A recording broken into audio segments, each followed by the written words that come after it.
Today, we'll talk about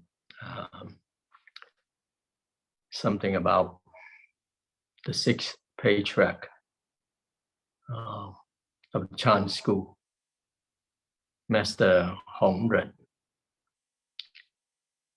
And there's a very famous sutra. It's called the Platform Sutra, compiled by Master Hong Ren's disciples. But the story mainly is about the teaching of Master Hong Ren, Master Hui Neng, I'm sorry. And the sutra being famous is that usually for Buddhist sutras, it's coming from India, and the sutra is spoken by the Buddhas. But this one here is about the sixth patriarch, Hui Neng. And it is very much welcomed by Chinese. At the time of Master Hui Neng, we consider it is the peak time of the Chan school. And of course, in the Platform Sutra, then there are quite a lot of teachings. And the teaching is talking about the so-called non-dualities. And I will start out from how Master Hui Neng encountered with the fifth patriarch, Hong Ren. He, first of all, Hui Neng, Master Hui Neng, was a lay person who lived a very simple life. He said that it's very poor also. He was selling the firewood in the market in southern part of China, in the province of Guangdong.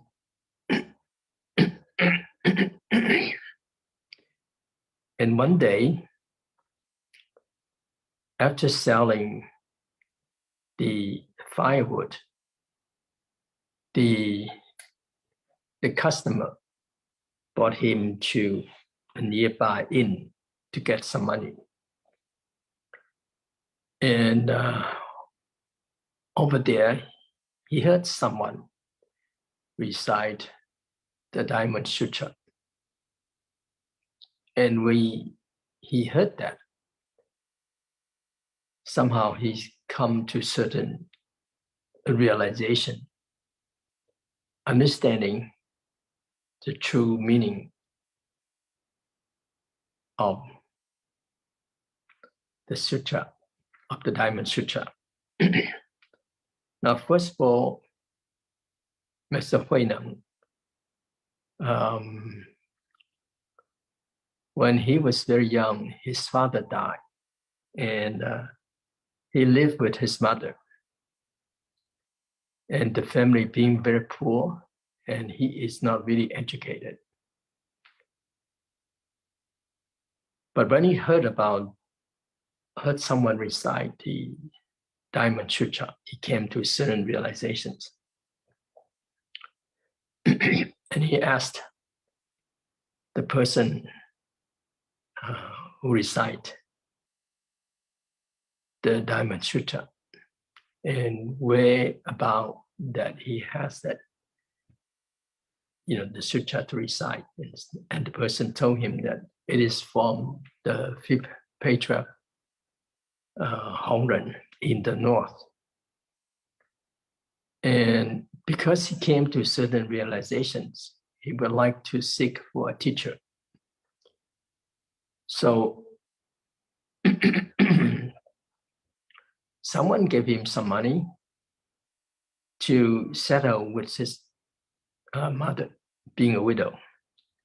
And he head up to Huangmei, the Mount Huangmei, to see the fifth patriarch. And when he was there,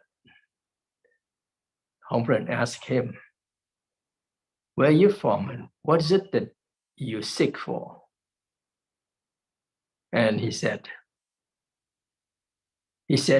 "I'm just a common people from Xinzhou in Lingnan. Lingnan also belong to, it's in Guangdong. And I came so far to pay respect to you. I only wish to achieve Buddhahood, but nothing else." Upon hearing that, the fifth patriarch said, "If you from Lingnan, then you must be a barbarian hunter." Now, at that time,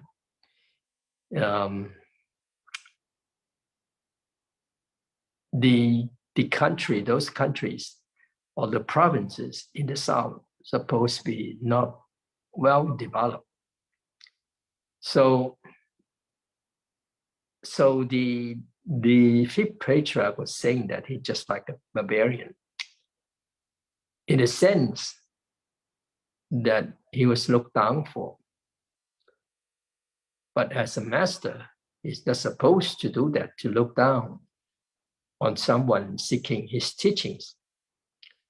But actually in here, we understood that he was just saying that to see what is the direction of Huineng. And therefore, Huineng replied, "Although people may be from north or south, there's fundamentally no north or south in the Buddha nature." See, right here is the teaching right there. The people from north and south, but there's no north and south fundamentally in Buddha nature. Although this body of mine is different from your reverence, how can there be any difference in the Buddha nature? And at a point that the fifth patriarch wanted to say something, but seeing that his followers, other followers, that time there was a big monastery, so many people follow to study under the guidance of the fifth patriarch. So he told Hongren to go to work. And then he told Huineng to go to work. So Master Huineng said that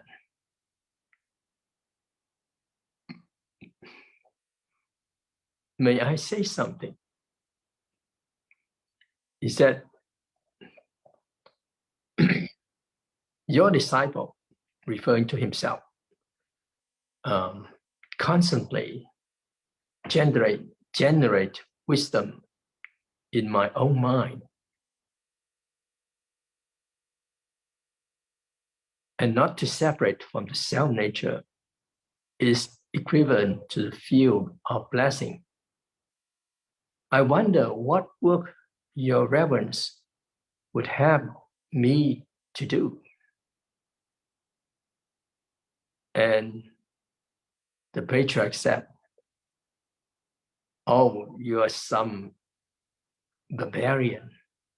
You're very sharp. Don't say anything else. Go to the work." So this is the dialogue between the two. You could say that Master Huineng had already came to certain realization within himself after hearing someone recite the Dharma Sutra. So he was sent to the kitchen and to assign a job to grind the rice in the kitchen. And he stayed there for about 6 months. And one day, Master Hongren gathered the assembly and told them that you are here to study with me, but many of you are all seek for the Buddha and seek for the blessings. And you do not really concern much about the so-called the matter of birth and death. You should practice. And because I'm getting old, I want to pass this lineage down to the second generation. Go and write some poems and present it to me. And if I see the poems are appropriate, then I will transmit this to the next, which is referring to the sixth patriarch. And at that time, after that, then they were discussing, the assembly was talking to each other, saying that we have our instructor, which is Reverend Shen Xiu. He is the head of us. And of course, he will be the sixth patriarch. And he's the one that's supposed to to present the poem to the fifth patriarch. So why bother for us to really compose a poem and present to the fifth patriarch, Hongren? So they did not do that. But Shen Xiu, after hearing the fifth patriarch announcement, he said to himself that, yeah, I'm supposed to be the head of the assembly, which is the instructor. I'm supposed to present a poem or something. But if I really present it, it seems like I want to be the sixth patriarch. So that is not a good intention. But if I just present it to the master, to see if I have any wisdom in it. So what he did was that he was pondering, and then he did not know what to do. And then it happened that in the south corridor, there's a wall. Then just wrote the gatha or the stanza or the poem on the wall. And the poem goes like this. The body is a Bodhi tree. The mind is like a clear mirror stand. Again and again, polish it diligently, not letting any dust gather. So the body is a Bodhi tree. The mind is like a clear mirror stand. Again and again, polish it diligently, not letting any dust gather. So next day, Master Hongren came out and see the poem. And people also gather around to see the poem. Of course, Master Hongren knows the level of Sensu. And he said, this poem is good. If everyone should recite every day this poem and practice accordingly, then one will reach Buddhahood. And you should pay respect to this poem, like an incense, and do prostration to the poem and practice yourself. And afterward, the fifth patriarch asked Sensu, is that your poem? He said, yes, I did it. So just present to you to see, what my level is. Did I have any wisdom in it? And Hongren replied that, yeah, this poem is good, but you did not really enter into the gate of chant yet. You're just like outside, standing outside in the front gate of chant. So you should present another poem to me and just leave and then think about it and then present another poem to me.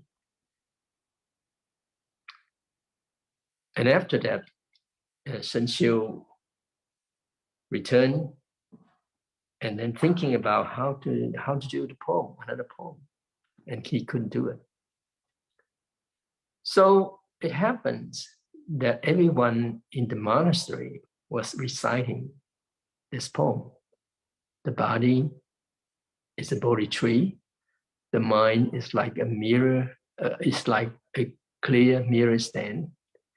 Again and again, polish it diligently, not letting any dust gather.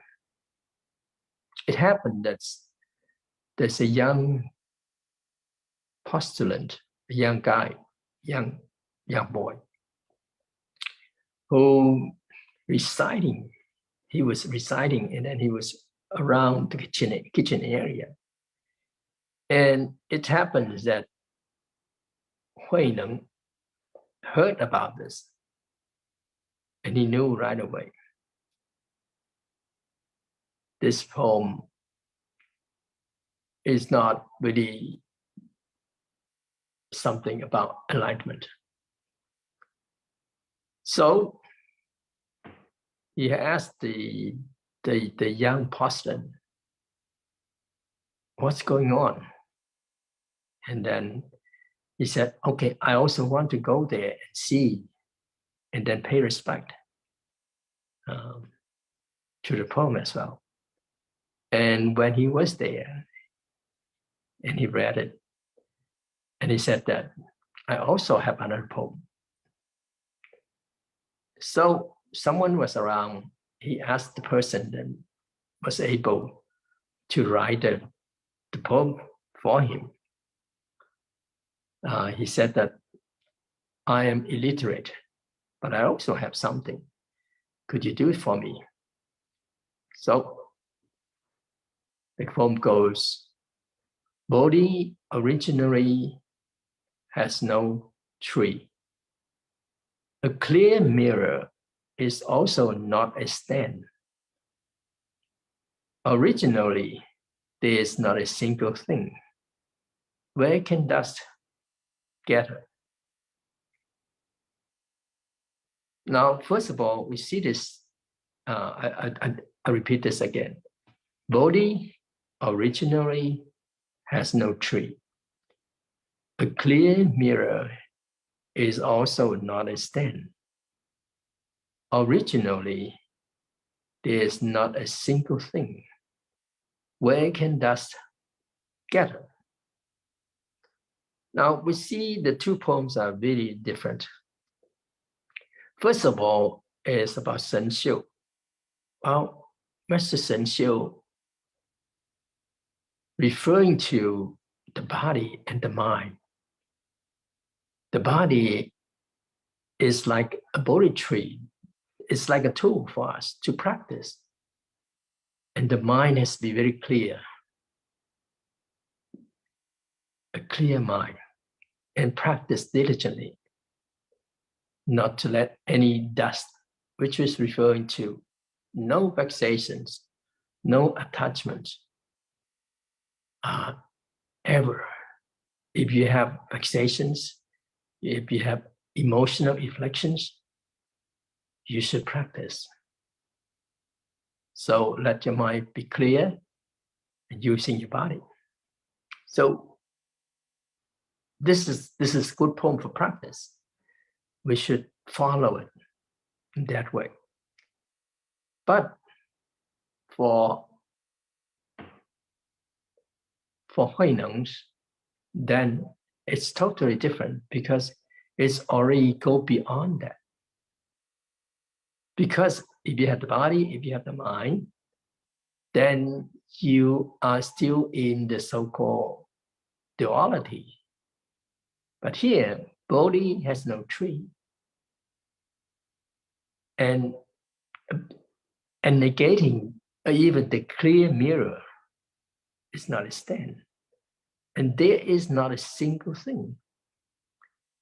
Here, where can dust gather? Now, this actually refers to the state that is going beyond the world of duality that we know of. Duality means what? Like, dislike, tall and short, skinny and fat, black and white, existence and non-existence. It's always like that. Over here, this poem already presented to us that the so-called, you could say, Buddha nature here, it's go beyond the world of duality that we know of.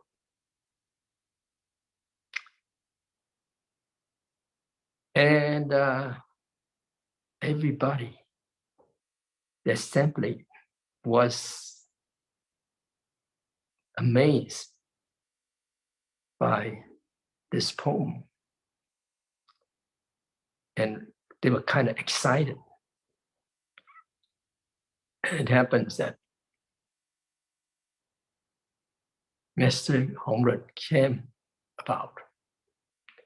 And he said, well, of course, he see the poem, he knew right away. Is this person enlightened or not? Or come to some realization or not? But he said, this is also not good. So he used his shoes to scratch it off, the poem. But the next day, Mr. Hongren secretly came to the kitchen area. And he saw that Huineng was carrying a rock, a boulder, in his back. wrap around. So to gain some weight, to be, grinding the rice, the grain, so holding the grain so that you have rice in there. Actually, it's a difficult job. And it happened that Master Venerable was small build. He is not tall and, with power. So to do that and able to do that, he has to use the big rock to wrap around in the back to gain some weight to push the grinding stone. And Master Hongren said, "He who seeks the way forget his body on behalf of the Dharma. Is that how it is with you?" So that's first of all, that's what he said. And then he said, Is the rice ripe yet? Interesting enough. He who works in the kitchen and grinding the grain, holding the grain to have rice. But Master Hongren asked, "Is the rice ripe yet?" And Huineng replied, "The rice has been ripe for a long time. It only lacks sifting. Sifting, referring to sifting the hulls from the grain." And then Hongren used a step to struck 3 times and left. And Huineng understood. So that night, on the 3rd drum, he came to the room of Hongren. It happens that the patriarch, the 5th patriarch, used his rope. This rope, like this one that we have. It's called the kasaya, or you call it the sash, to cover around, so nobody could see them in the room. And he preached the Diamond Sutra to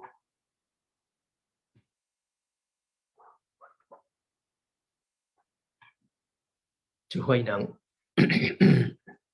And when he came to the phrase, "Without abiding, the mind manifests." Without abiding, the mind manifests.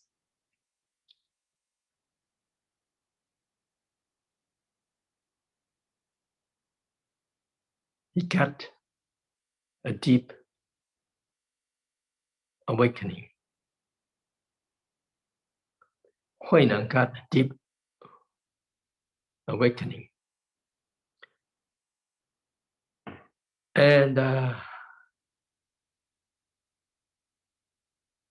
he's in the sutra says that he experienced a great enlightenment and realizing that all the myriad dharmas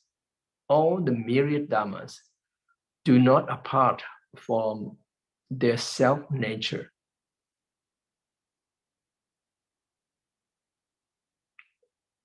Therefore, he said something like this: how is it that the self-nature are originally and naturally pure? So that's the first one. The second one, he said, how is it that the self-nature are originally neither generated nor extinguished?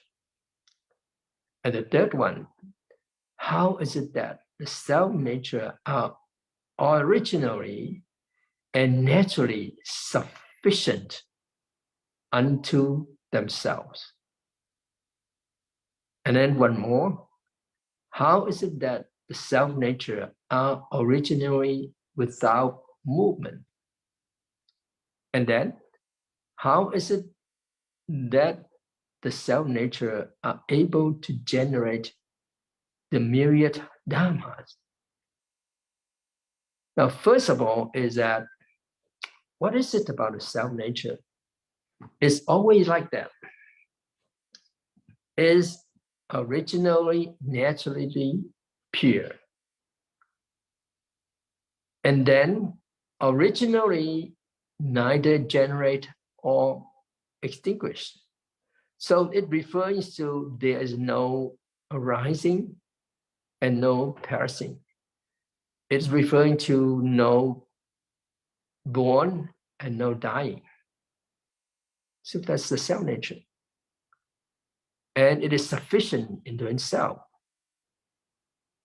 And then without movements. What does that mean by without movement? Referring to there's no being pure, and there is no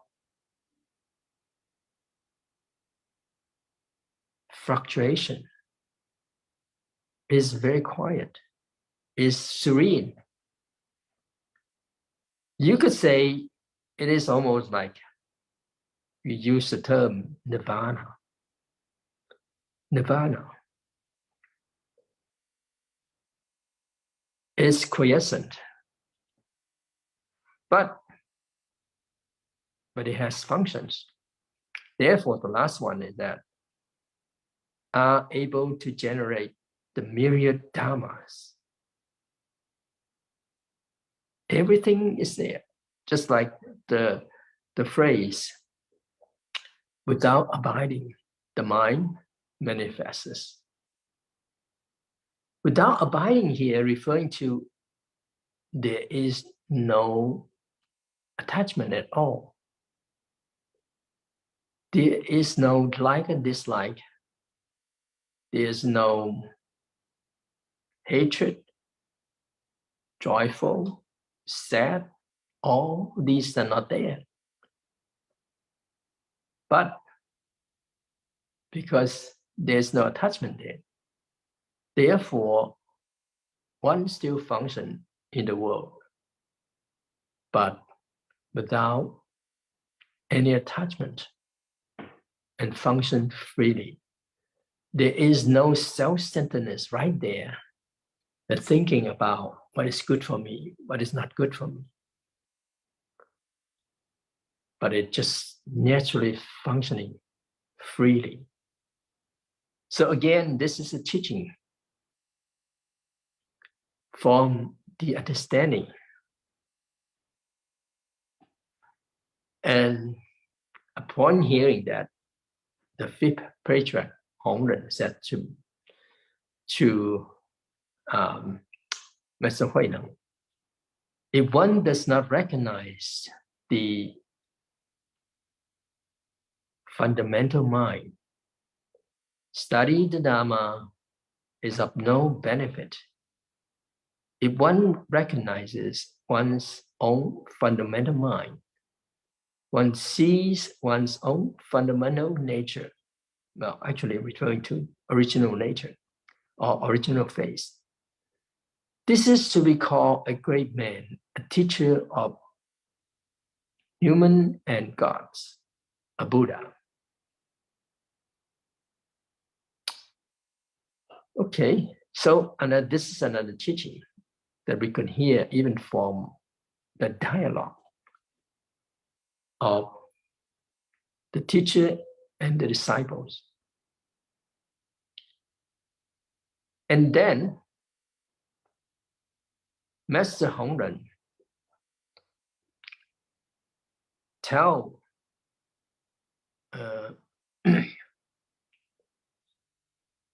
Master Huineng to leave because he said, it's not safe for you to be here. So many people wanted this, he handed the rope and the bow as a symbolizing of the transmitting of the mind to Huineng. Since the time of the first patriarch Bodhidharma came to China, because at that time people did not know about Chan yet. So there's something that represents this lineage that is passing down until now to the fifth patriarch. And therefore he handed this rope and bow to the sixth patriarch, Huineng. And he said that this is just an entrustment. It symbolized from the ancestral patriarch at that time, because nobody knows much about Chan. So it is symbolized. Now I'm giving this to you, but after you should not use the rope and the bow again to give to your students, because this could be dangerous. And right now you're also in the situation of dangerous. Once I give it to you, you should leave right now. So, and Master Hongren, seeing him off, even walked to the river. It's a little bit far. And it happened that the fifth patriarch, took the oar and rowed the boat. And Huineng said, "Your Reverence, please sit. Let your disciple row." And Hongren said, "I should take you to the other shore," referring to the other side. But it has some punch in it, a pun in here. And Huineng said, when one is deluded, one thinks teachers take sentient beings over to the other shore. But when one is enlightened, one realizes one crossed over by oneself. Although crossed over is only a term, its uses are varied. Since I was born in the border region, my speaking or pronunciation is not correct. I have received transmission of the Dharma from you, Master, and now become enlightened. Can it be anything other than that? The self-nature have crossed themselves over? Now, first of all, and then the Master Hongren said, so it is. In the future, Buddhism will flourish greatly because of you. Now from here, the dialogue, we understand that being a teacher, Master Hongren will still care for Huineng. But Master Huineng replied in such a way that when one is deluded, then one needs the help from the teacher. But when one is enlightened, then one realizes that the self nature crossed over by itself, which is, although the teachers help the students, but he came to realization that it just happened. Therefore, he said that, I should take over. No, he said that I should cross over by myself. Right? So it comes to here. And then afterward,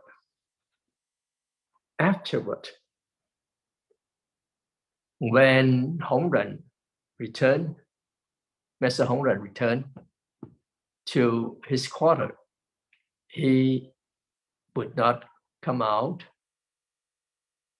to teach every day. And people was kind of worried and ask, what happened? How come you're not teaching us? Were you ill or something? And Master Hongren said, no, I'm okay. I don't need to teach because I already passed the Dharma. And they keep asking, who did you give it to? And the reply was that the one who is with ability already got it. Now, we understand that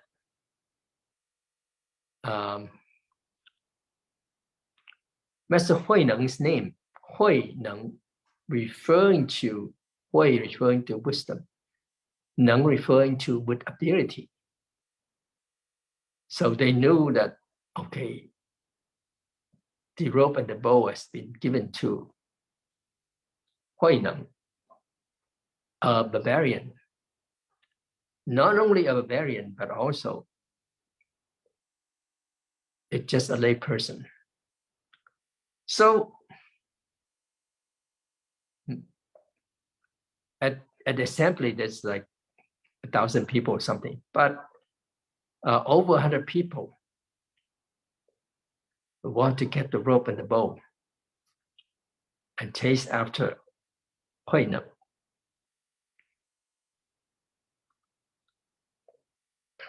And then among them, there's a monk, and his name is Hui Ming. He was a general before, and he was, you say that he was with strength and powerful, and chased after Huineng in 1 month. The other did not come, could not follow him because he was so quick. And it was about approaching him.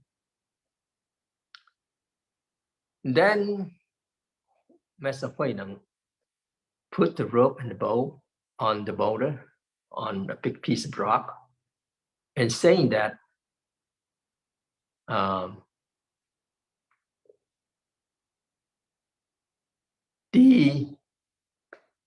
the rope and the bow is something of an entrustment. How could you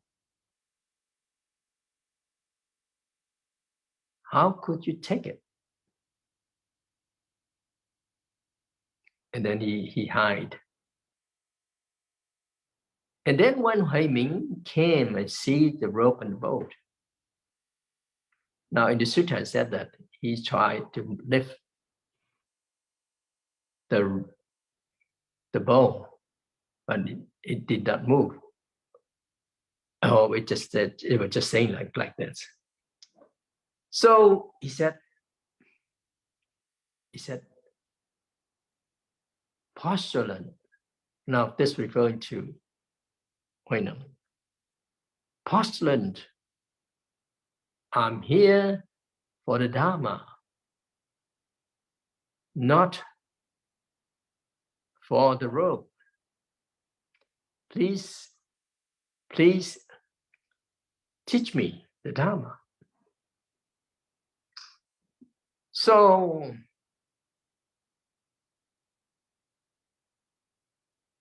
Huai Neng came out and said, if you're here for the Dharma, then please listen to me. You must first of all cut off all the outside conditions, referring to whatever that's going on outwardly, and not to give rise to a single thought.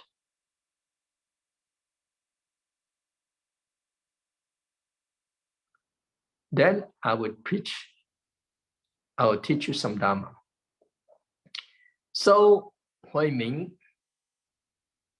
really sit and quiet down for a while.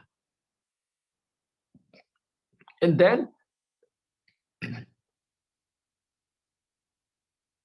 at that time, Huai Neng said, do not think of good, do not think of evil. At this moment, what is Huai Ming's original face?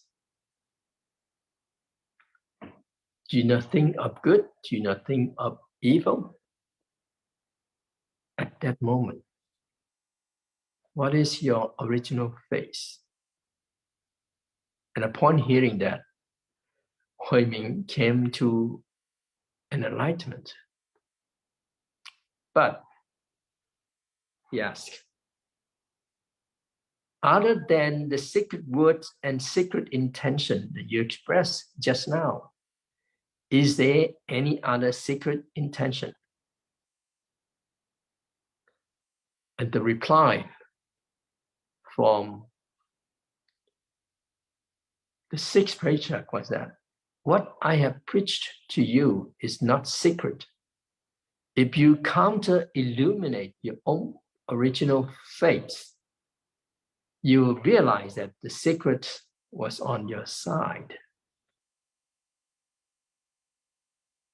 Now here, another teaching is that there's no secret at all. Secret here referring to some, well, actually the question here from Huai Ming was that, other than the secret words referring to something deep, all right? It's not something like really secret, but it's referring to something deep. And is there anything that's even deeper than this? Which is referring to the teaching that Huai Neng just showed to Huai Ming. Is there anything that is more profound? We can say that. Is there anything that's more profound there? And of course, Huai Neng just said, there's nothing more profound than that. But whatever that you reflect on your own original face, that is something profound right there. And Huai Ming said, although I was at the Hongren's monastery in Huangmei referring to the mountain that the fifth patriarch reside, I actually never awakened to my own original face. To receive your instruction now is like a man who drinks water, knowing immediately whether it is cold or warm. Now you're my teacher. And Huai Neng replied, if this is the case, then we share the same teacher of Huangmei. You should protect and maintain this teaching Well, okay. So here you could realize, you come to realize that even from the beginning of this platform sutra, there are some teaching right there, one by one. Okay, so I'll stop here. You have any questions?